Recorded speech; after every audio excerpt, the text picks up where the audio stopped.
¿Qué tal amigos? Sean bienvenidos a su video podcast Fit Masters. El día de hoy me siento muy contento y me congratulo con la presencia de Elvira Sandoval, quien es experta en salud mental, adicciones y género. ¿Qué tal Elvira? Soy bienvenida a tu video podcast Fit Masters. Gracias, buenas tardes, buen día para todos. Gracias, un honor estar aquí, Alan, con ustedes. Bueno, pues sin más preámbulo quisiera comentar con este tema tan enriquecedor que tiene mucho que ver con las cuestiones que estamos abordando y viviendo en la actualidad y tal vez por la cuestión de la crisis sanitaria, ¿no? Y como bien mencionamos en todos nuestros podcasts, pues hemos vivido tres crisis, ¿no?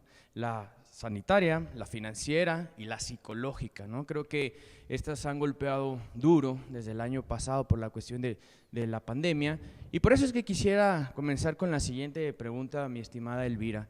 ¿Qué es la salud mental? Pues yo creo que esta etapa que estamos viviendo ahorita como sociedad también nos motivó y nos obligó de alguna manera a modificar ese concepto que teníamos de salud mental. Anteriormente decíamos salud mental es ausencia de enfermedad y no. Salud mental hoy por hoy lo tenemos que contemplar desde 4 ámbitos, que es la esfera física, la esfera mental, la esfera social, biológica, junto con la física, pero también olvidamos un aspecto muy importante de esta salud que se llama el área espiritual. El área espiritual es un área que hoy por hoy nos hace darnos cuenta que siempre hay opciones para seguir adelante y que en la medida de tus posibilidades esta pandemia nos vino a recordar que no únicamente tenemos una vida social, una vida familiar, una vida en lo personal, sino también tenemos una vida muy dentro de nosotros, una vida íntima que es la parte espiritual.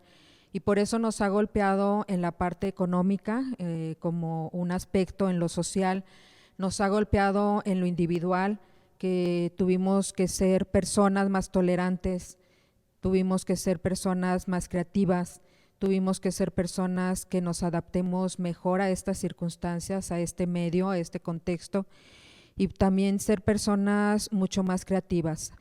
Algunas personas que originalmente se mantenían o tenían un sustento a través de locales comerciales de comida, pues ellos se dieron a la creatividad recurriendo a este recurso de ellos precisamente a, bueno, pues no podemos tener una venta en un local, bueno, vamos haciéndolo servicio a domicilio, vamos haciendo entregas más personalizadas, más directas, más específicas. Nos habla también de que algunas cuestiones que vivimos en familia, creíamos que todo estaba como resuelto en una parte de convivencia, en una parte de rutinaria, y esta fractura que nos vino a dar la pandemia nos hizo también abrir posibilidades de otras maneras de comunicarnos y de relacionarnos con nuestros seres queridos. Entonces, sí es una etapa difícil, pero no algo que no nos deje un aprendizaje. Y desde ahí el concepto para mí de salud mental se modificó, no únicamente en la cuestión de ser una persona estéticamente o físicamente, orgánicamente verme bien, sino también cuáles son estos pensamientos que me orillaron precisamente a derrotarme frente a esta pandemia, a desarrollar una ansiedad, una depresión, y también que muchas personas nos sentimos muy agradecidas porque hemos sacado otros recursos y otras habilidades que quizás no habíamos descubierto en nuestra propia persona. Entonces, salud mental lo vemos hoy en estas 4 esferas, en la biológica o en la física, en la mental, en la cuestión también espiritual. Oye, mi estimada Elvira, yo quisiera comenzar con lo siguiente, después de tu enorme aportación. ¿Dónde puede radicar la mayor fuerza o la mayor debilidad de las personas ante estas situaciones que se han venido presentando en la actualidad desde ya casi un año, bueno, un año desde China, hablando de estas tres crisis, ¿no? La sanitaria, la económica y la psicológica o lo emocional?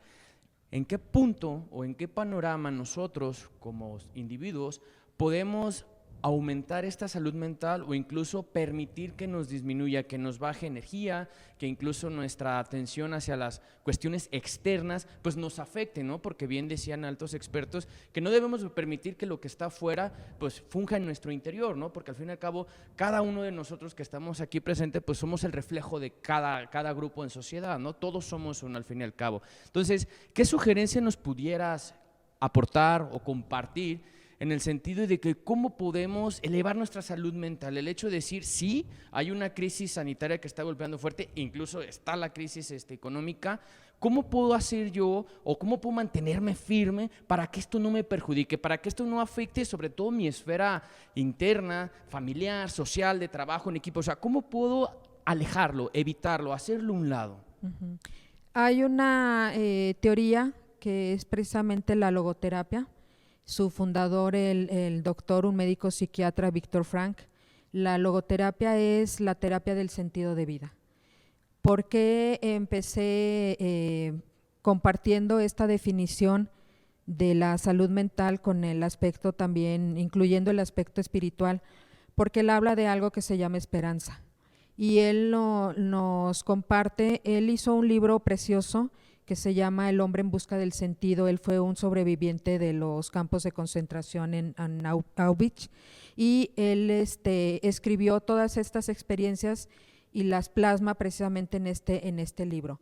Y él dice que todos los días había un capo, que así se les llamaba a los soldados que cuidaban las celdas, y que a veces los capos más crueles no eran sino los soldados que venían de una formación militar, de los alemanes, sino eran compañeros de celda que se volvieron crueles, traidores, desafiantes, empezaron a ser insensibles, egoístas, avariciosos, y que de alguna manera pues ellos lo que buscaban era tener este título de capos.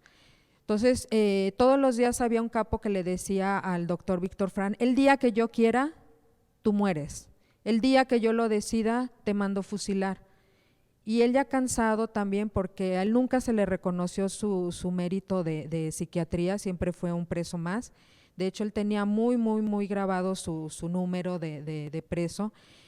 Y un día él, cansado de esta hostigación, de esta presión de parte del otro, le contesta el doctor Viktor Frankl y le dice: sí, tienes toda la razón.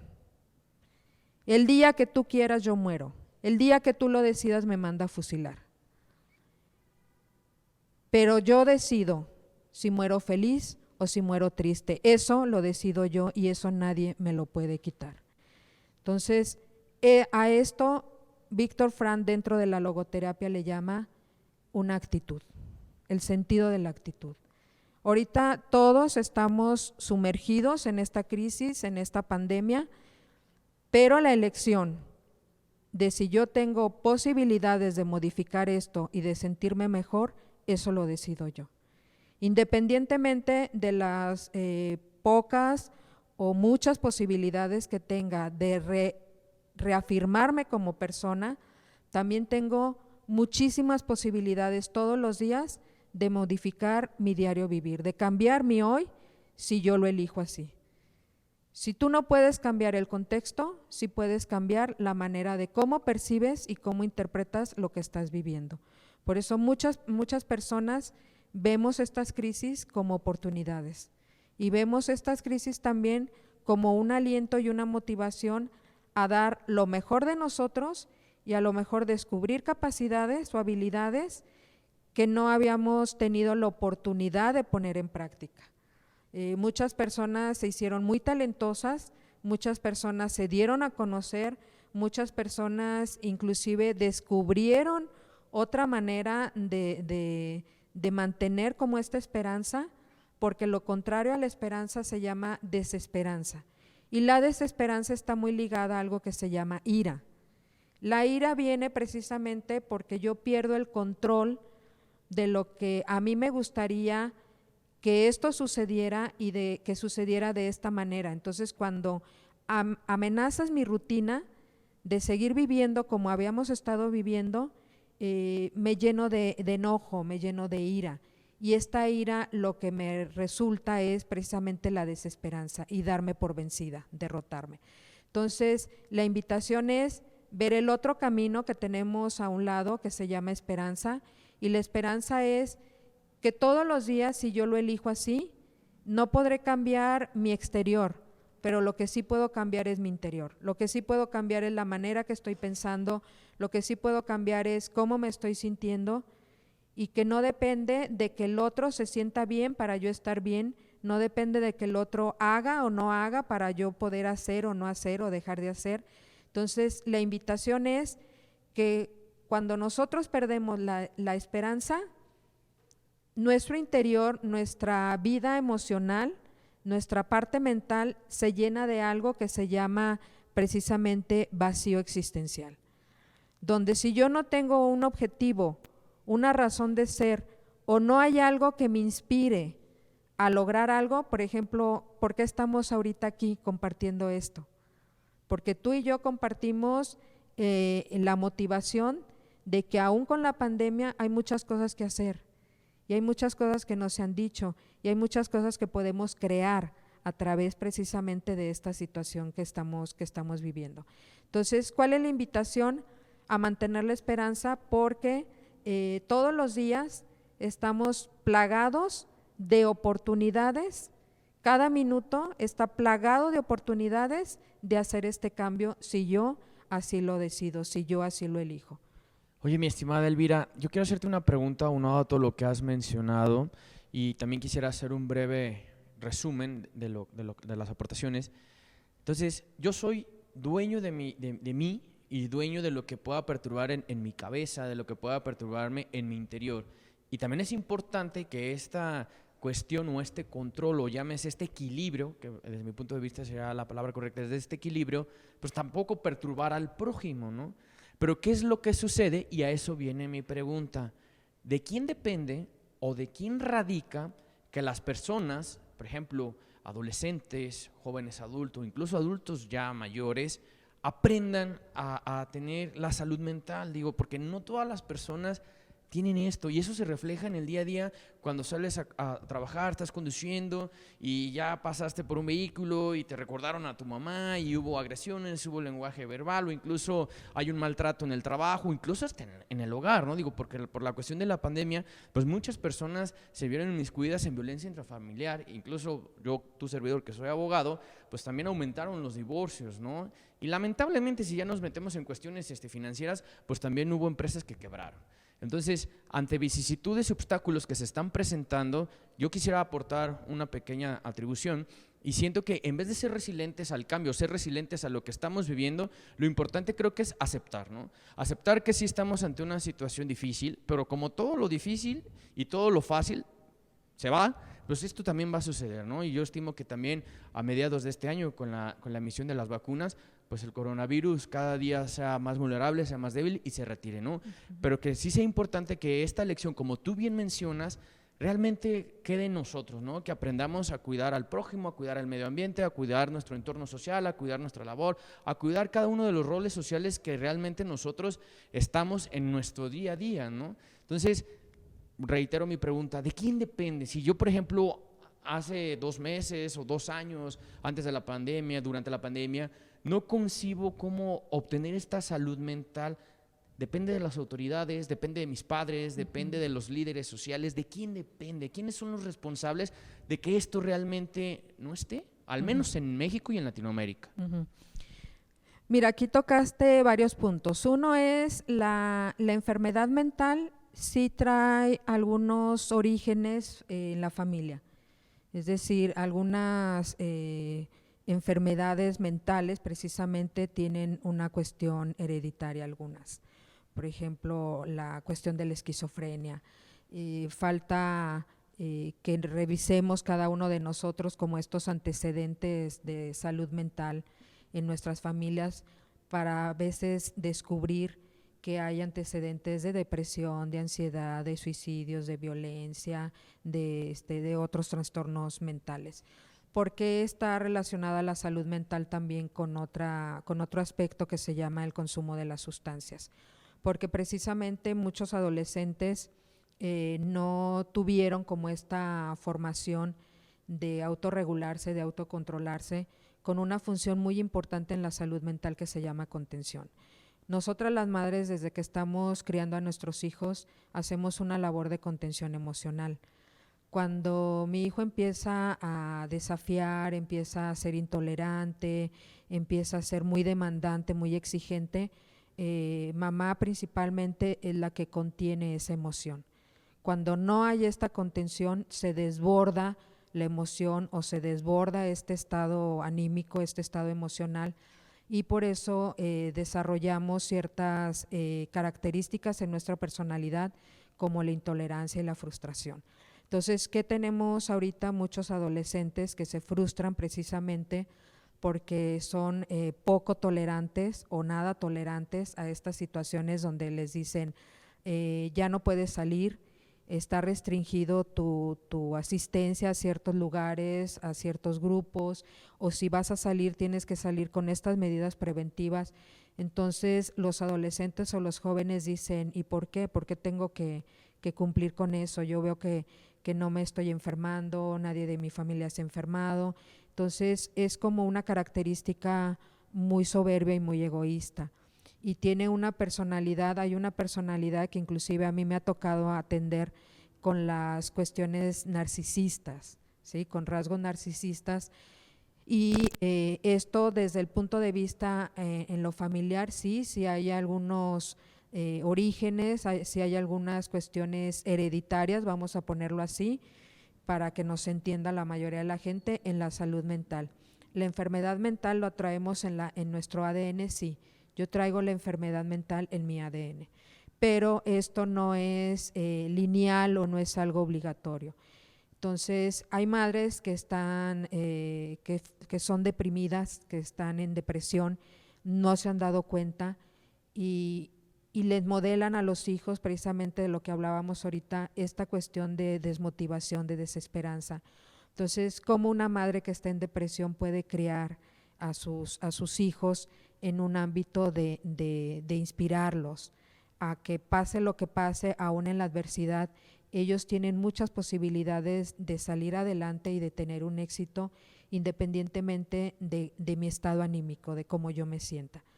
Pero los niños precisamente son muy inteligentes porque son muy transparentes emocionalmente. Entonces, un ser vivo sano reconoce a otro ser vivo sano.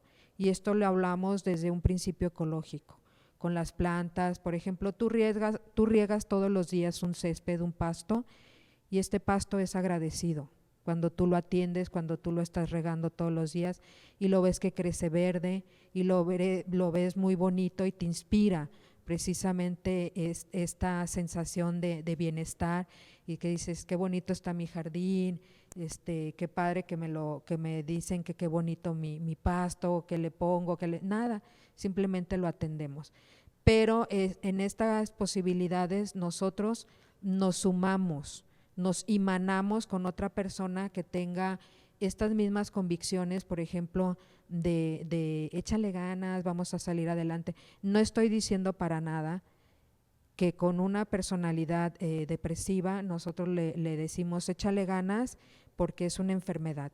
No es algo que tenga que ver con una elección a veces, ni con una situación de yo quiero estar sintiéndome deprimida y el que tú me digas échale ganas me va a motivar, no. Hay que entender que una enfermedad mental tiene que ver también, por eso hablaba de las cuestiones hereditarias, las cuestiones genéticas, tiene que ver con procesos bioquímicos, como la depresión, como otros trastornos mentales, ¿no? Otras enfermedades. Pero cuando tú estás pequeño, tú reconoces a alguien cerca de ti, un tío, mi hermano, mi papá, inclusive el vecino, un compañero de escuela, y tú reconoces al profesor inclusive, que ahorita ya están siendo reconocidos, cuando antes era, ay, el maestro, no le pegue a mi hijo y cómo se le ocurre gritarle y XX, y ahora los padres de familia reconocemos la labor tan importante en la formación de nuestros hijos al personal docente. Entonces, los niños, los infantes reconocen a alguien sano emocionalmente y empiezan a pegarse a esta persona. Es como cuando tú ves un árbol muy frondoso y ves un arbolito que parece arbusto, pues tú recurres al árbol frondoso para cobijarte, para la sombra. Lo mismo hacen los niños en las cuestiones emocionales. Cuando ellos reconocen y olfatean a alguien que les transmite estas emociones y esta firmeza mental en la personalidad, los niños tratan de absorber y tratan de apoyarse en este tipo de personalidades. Los niños reconocen perfectamente, y también los adolescentes, cuando la madre no puede hacer esta función de contenerlos emocionalmente, y de adultos corremos el riesgo de que cuando nos desbordamos emocional o mentalmente, ¿sí?, por eso se desbordan las emociones. ¿Qué nos hace falta trabajar? Nos hace falta trabajar mucho la tolerancia. El no intentar que la otra persona sea exactamente igual que yo, y no intentar que la otra persona va a pensar y va a sentir y va a creer lo mismo que yo, porque entonces no seríamos humanos, entonces seríamos robots. Entonces, esta diversidad de pensamientos, esta diversidad de sentimientos es también lo que no nos ha permitido crecer, porque hemos estado más en la cuestión de juzgar y en la cuestión de intentar someter, inclusive hasta socialmente, intentar someter al otro es, si tú no piensas lo mismo que yo, entonces te conviertes en mi enemigo, ¿sí?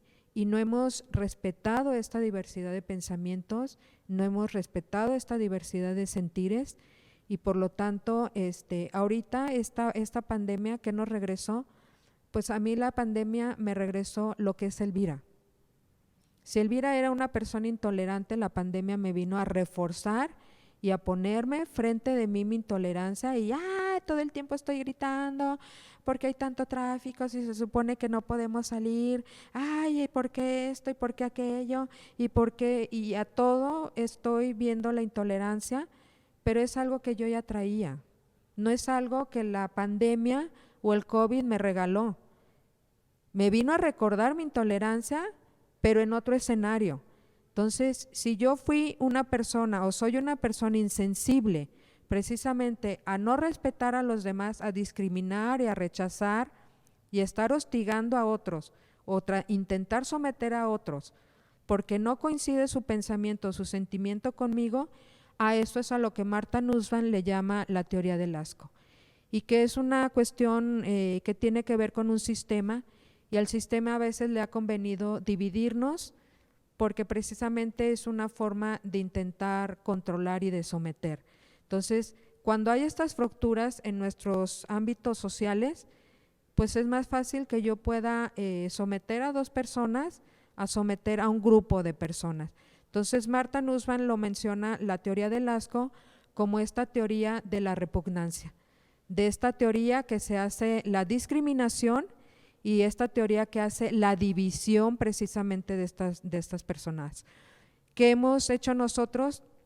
Pues copiar esta discriminación, copiar este rechazo, absorber el enojo, la desmotivación, la desesperanza de muchos otros, y lo triste es que a veces en nuestras familias es donde ya estaban estos modelos.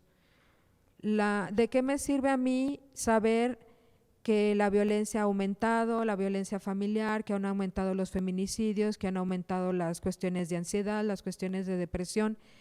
Si yo me mantengo en el mismo lugar, en el mismo escenario, con este mismo pensamiento y con este mismo sentimiento.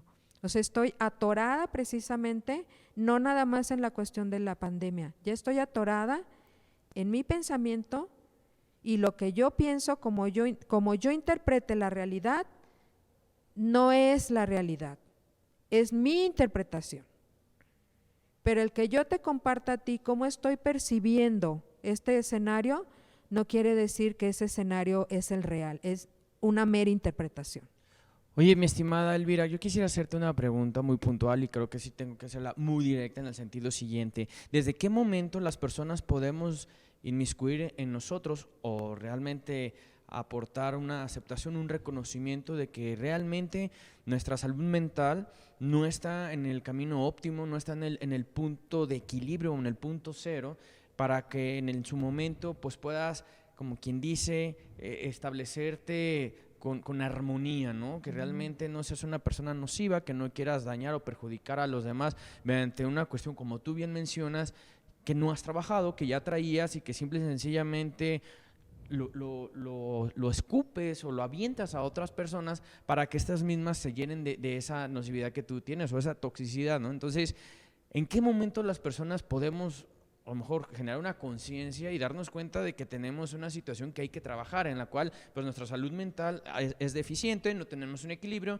no estamos apegados a la armonía, realmente nuestras vibraciones, si tú quieres mencionarlo en la cuestión espiritual, pues son bajas, que también eso permite que pues llegue la pobreza, la carencia, incluso hasta la misma pandemia, ¿no? Entonces, en ese sentido, ¿cómo le podemos decir a nuestro auditorio de Fitmasters que realmente podemos identificarnos, pero ¿cuál es el momento? O sea, ¿cómo puedo yo tener esa conciencia? En primera, cuando tú hablaba de la salud mental también por la cuestión del consumo de sustancias, no estoy haciendo mención únicamente de drogas ilícitas, también hay drogas lícitas como el alcohol, como el tabaco, también tenemos un mal hábito en nuestra sociedad que se llama la automedicación. Empiezo a sentirme triste, desmotivada, ay, pues no falta quien me diga, cómprate esta pildorita, cómprate esta pastilla y con eso se te quita. Tenemos que recurrir precisamente a un especialista, a una consejería, a una cuestión terapéutica. No nos quita nada, hay una línea de intervención de hecho que nos apoya emocionalmente, que es el 075, es una línea gratuita, y donde ahí nosotros, si no es que yo tenga una crisis, no es que yo esté ahorita en un estado de depresión y que esté atentando contra mi vida, porque lo que menos piensas en esos momentos es, ay, voy a hablar a ver quién me apoya, ¿no? O sea, llega el impulso y tú tienes un deseo de quitarte la vida y pues atentas contra tu vida o te autolesionas. Entonces, esta línea hace un apoyo emocional 24 horas del día, 365 días del año, para las personas que inclusive de repente dicen, ¿sabes qué? Nunca me había sentido así, hoy me estoy sintiendo como triste, como decaída, como desmotivada. Es más, no lo quiero relacionar con algo emocional o con algo mental y digo, me siento cansada. O sea, quiero argumentar una cuestión física y digo, me siento cansada, no sé, o dolor de cabeza, no sé qué me está pasando, pueden recurrir a esta línea también para una consejería. Entonces, ¿qué tiene que ver también con nuestro estado de ánimo? Nuestra alimentación. No estamos acostumbrados a tener buenos hábitos de salud y me refiero a la alimentación también con la cuestión del ejercicio, un ejercicio físico. El ejercicio físico, cualquier ejercicio que tú decidas hacer, siempre te va a generar algo que se llama dopamina y esto te va a ayudar a sentirte mejor, a tener una sensación de bienestar. Y si hablamos en la cuestión social, el primer grupo, lo primer micro que nosotros debemos de abordar y de reconocer es a nuestra familia. Que mamá y papá, bueno, pues es mamá y es papá y mamá y papá no van a cambiar por esta pandemia. Entonces a veces intentamos como cambiar todo lo que hay a nuestro alrededor y después vernos hacia nosotros. Yo tengo la idea de que las enfermedades nos llegan por alguna razón, no nada más porque nos debilitamos emocionalmente. Porque a veces las enfermedades lo que nos hacen es un llamado a nuestra conciencia y decir, hey, ponte atención, hey, tú no necesitas que alguien te chiquee, tú no necesitas que alguien te cuide, que alguien te atienda, tú lo puedes hacer. ¿Sí? Entonces las enfermedades igual a veces nos arropan emocionalmente en este llamado hacia los demás de decir, oye, ¿sabes qué? Ahorita lo que necesito es alguien que me escuche, no alguien que me critique, no alguien que me juzgue, no alguien que me esté tratando de convencer, o sea, simplemente alguien que me escuche. Yo necesito ahorita que alguien me apapache, pero no puedo decirlo, porque y más los hombres, no es una cultura que nos permita que un hombre diga, ¿sabes qué? Me siento como decaído y necesito que alguien me apapache, que alguien me abrace, oye, pues ¿qué te pasa? Qué débil eres, o sea, ya te sientes fracasado. O sea, son sinónimos, lo que decía Marta Nussbaum, de muchas cuestiones que son repugnantes en nuestra cultura. Una mujer igual, una mujer se ha vuelto como la cuidadora de esta familia y la mujer, la que ha estado en casa, dice, no, yo me arriesgo y yo salgo, y yo hago todas las compras que se requieran, pero para mantener a salvo o mantener en esta integridad a mi familia. Entonces seguimos dándole a la mujer, a la madre, como este rol tan tradicional de tú eres la única cuidadora y por lo tanto tú eres la única, pasas a ser la única responsable de la salud o de la enfermedad de tus hijos, ¿no? O de los tuyos. Entonces, ¿qué tenemos que hacer? Cuidar nuestra alimentación, hacer un ejercicio físico. Si nos sentimos mal, emocional, mentalmente, llamen por favor a esta línea 075. Aprovechen, es una línea que instala el gobierno precisamente para estos apoyos, porque no podemos ya ahorita dar la consejería presencial, la cuestión psicológica presencial, y también en la cuestión social, lo que yo les digo es, no nos enganchemos con el enojo del otro.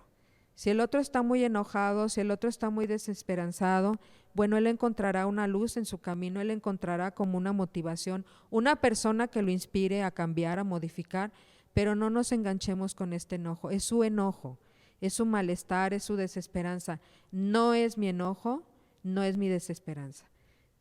Elvira, muchísimas gracias. Al contrario. Muy enriquecedor el video podcast. Creo que todo nuestro auditorio de Feedmasters estará muy contento en casa por este alto contenido de valor, por este realmente conocimiento que nos compartiste, y esperamos tenerte de vuelta aquí en tu video podcast Feedmasters. Gracias. Muchísimas Gracias a gracias, todos. Elvira. Gracias. Esto fue Feedmasters.